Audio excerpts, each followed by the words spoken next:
Hi, my name is Grace Shalom Hopkins and welcome to another episode of Spin Weekly. Today we are unboxing something from my far, far away friend from Sweden. So she and I did a care package swap and it was delightful. I had a blast choosing different things that represented America and going through my stash and finding different things. However, I would like to complain that it is cheaper for her to send things out of Sweden to America than it is for me to send things from America to Sweden by kind of a long shot. So I'm probably going to have to do a follow-up care package because hers was like 30 times bigger than mine. Not 30. It was like 5 pounds versus my 2 pounds. But still, 2 pounds to Sweden, ladies and gentlemen, was $53. So that's just, whoa. So the post office lady talked me out of the flat rate box because she's like, unless it's over like 4 pounds, it's not going to be any different because the flat rate is $65. And I'm like, oh, that sounds oppressive. I should have gone with the flat rate. You know, there you go. Things you learn. Anyway, so I did an unboxing of the video and it is a delight. I cannot wait to show you all the different things and we'll just jump right into the voiceover so you can see the goodness inside. Okay, so this box arrived and it was just full of goodness. I have already kind of rifled through it, so it's a bit of a mess. It was not this way before. So this is some hand-dyed, I believe it's worsted weight yarn. I gave it to my father because he's been working with a lot of different kinds of yarns and different dyeing styles. So this is a candy, obviously, and I was really interested in the opening thing right there. You see that? That's so clever. And I was going to demonstrate how it opens effortlessly. And then, of course, for the video, I didn't get it. But once I got it, you see how fast that was? It was perfect. It's amazing. American Candy should implement this excellentness. This candy was kind of like a Starburst, I think. The black candies are licorice, and they're coated in salt and alum. But the other two were delightful. The original is kind of like circus peanuts, and then the sour cars are divine. Like, they're almost pepperminty, but I don't think there's peppermint in there. So good. Recommend. If you go to Sweden, pick these sour cars up. I'm going to try and talk fast because I think I just need to blow through these. The clips go so fast, but the sour cars were my favorite, so I spent a lot of time on them. This is a peppermint, and it's just like any other peppermint candy. And this is a tiny little model spinning wheel that actually works. It's so cool, and it's got a flax on the little distaff, and little flyer works. This is so cute. I can't wait to have really nice shelves to put it up and display in the background of my videos. So there's some more of the candy. The ones with alum, man, that'll put hair on your chest. It's so bad. From my American palate, it hurt. It was so intense. By the time you got to the licorice, you're like, oh, that wasn't bad. Even though I don't like licorice, it wasn't bad. The other two are kind of a hard, kind of a waxy, fruity. They were interesting. I like the sour cars. And these are little Guatemalan worry dolls. And I thought this was such an interesting little addition. I had never seen them before, and they're tiny, tiny, tiny. And in this little hand-woven pouch, they're very cute. You see him? He's just chilling there, little guy. And then we have, what am I going to pull out? Oh yes, the Lopi yarn. Now, I have never actually touched Lopi yarn, and it is intensely itchy for my delicate sensory processing disorder skin. So I'm really interested to see if I can make like mittens or a hat that has been lined with something else. So I'm curious how that will work. So I want to play with ways that you can knit yarn that's too itchy to wear, because sometimes that happens with hand spinning, especially. You really want to try something and it's too itchy to wear. How do you fix that? I have thoughts. They're really beautiful colors though. There was a cheese grater, but this fiber, oh my gosh, this fiber was delicious. Take a look at the crimps and the color. I mean, holy macaroni. It is so beautiful. I do not know what I'm going to do with these, but I want to use them. I did a lot of framed fiber art behind glass, and see, even when you pull it, it's just got this beautiful, I can't even describe how pretty this is, but I really want to frame it rather than spin it. The crimp is too pretty. It's probably going to go in some weaving for my mother, and then also I don't really do lock spun yarns or anything that would really highlight this fine of a crimp well. So I'm gonna work on that. Maybe some felting. This is another Swedish brand. I'm gonna try and find these and link them down below. I think Google will allow me to do that if I have the exact keyword. Sometimes searching things that are in a different language is hard because you don't have the word. This is a really beautiful, like, autumnal blend, but I love the cool colors in there. The pinks and the greens and the blues and the purples. They really bring an unexpected quality to what I would have expected to be very, like I said, autumnal. The crimp is really beautiful, very soft. I really love it. These ones are more big curls, so maybe in a art yard. Oh, none. So I really love the curly stuff, and I want to spin some more stuff for weaving to really highlight those. My mother's still in the country. My father ended up having a double knee surgery, so I think we have more time to weave. Next time I'm up there, I want to get another weaving video. For Christmas, I got her another rigid heddle with I think it's 5 dins per inch. So lots of good art yarn goodness possibilities. So this one is from the same company, and it is this kind of I'm going to try not to pronounce these because I know I'm going to butcher it. But it is a very, like, deep crimson, like, guts red. I really like it. I really like this color. I feel like if you were going to spin this with if you're going to card it, which the locks are so beautiful, I just don't know if I can do that.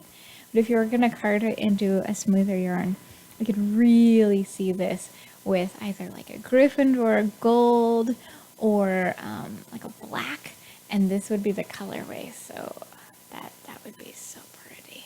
But I just want to frame them or weave them. This is, I believe, a kid mohair. Yep, it's a kid mohair, and it's really pretty. Just the same as the not Swedish kid mohair.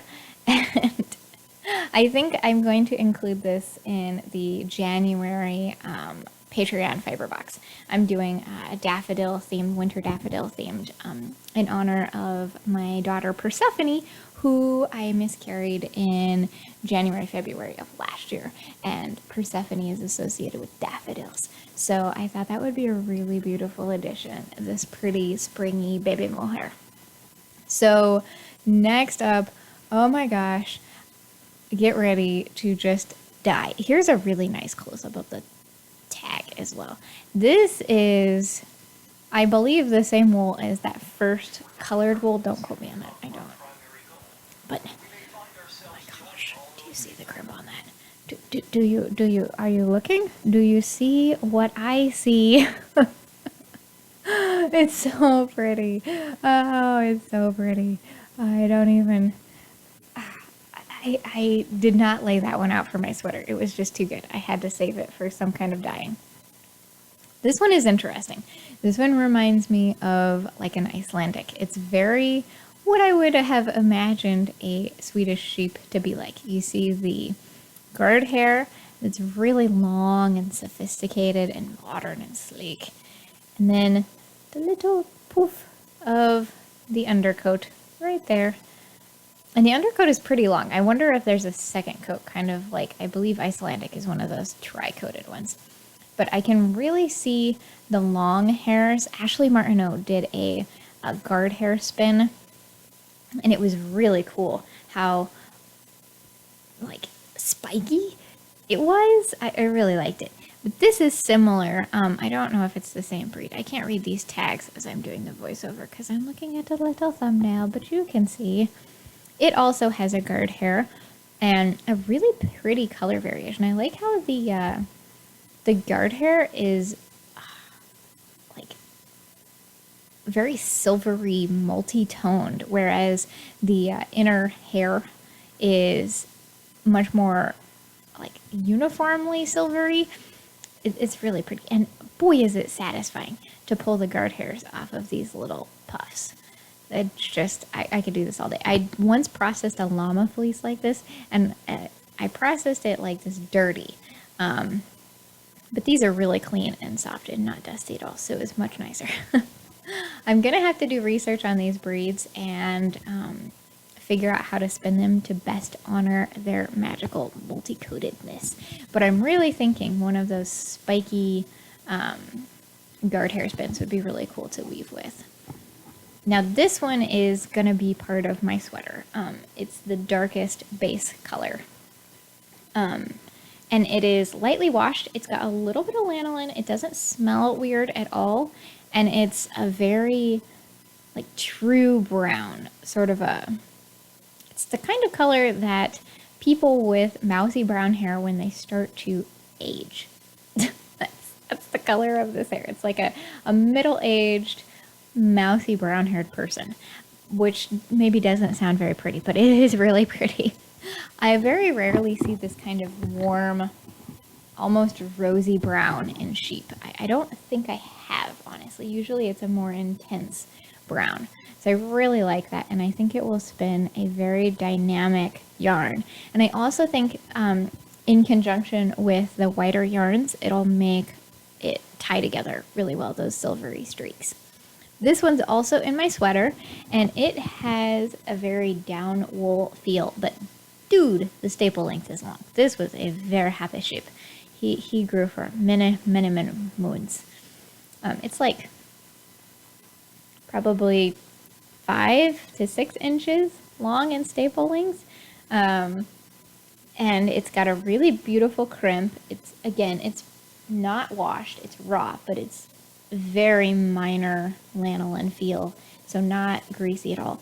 And oh my gosh, I don't see not a single speck of vegetable matter or dirt. I have never seen raw wool that is this clean before. Dang, Swedish sheep be happy. Now this is Gotland, our favorite friend Gotland, as far as what I would consider an unexpected magical breed. The locks on this, very BFL inspired, very defined, individual locks. You can pull them apart pretty easily without breaking them. Long and shiny. But what I think is beautiful about Gotland, in particular this one, is the different hairs have different colors, and it's very tonal. So beautiful. This is the final yarn from this, or wool from this, that will go into my sweater. And this one also reminds me of a BFL. I think this, it kind of reminds me of a Cotswold fleece that I've had. The locks are not as defined. They're definitely more woolly at the top, but it has that BFL feel, that shiny, very specific, shiny hand. Okay, so I hope you enjoyed that unboxing, and I hope to bring lots of these things up to the forefront of my craftiness. I'm really envisioning some of those Swedish breeds going into my merino, the Hanukkah spin-along sweater. I think that's a separate video, but just on the fly, I think I need to spin a different style, do maybe a worsted thinner yarn and hold multiple, like ply it into a thinner yarn and hold two together. So I'm going to swatch that as well. The worsted weight, the sweater is still on the table. I'm going to continue to pursue that. But yeah, so I'm envisioning some of those with that sweater because I want it to be a natural colored sweater, and what cooler way to do that than to showcase all kinds of different soft breeds. So That's kind of what I'm thinking, but I'm not totally sure. So stay tuned for that.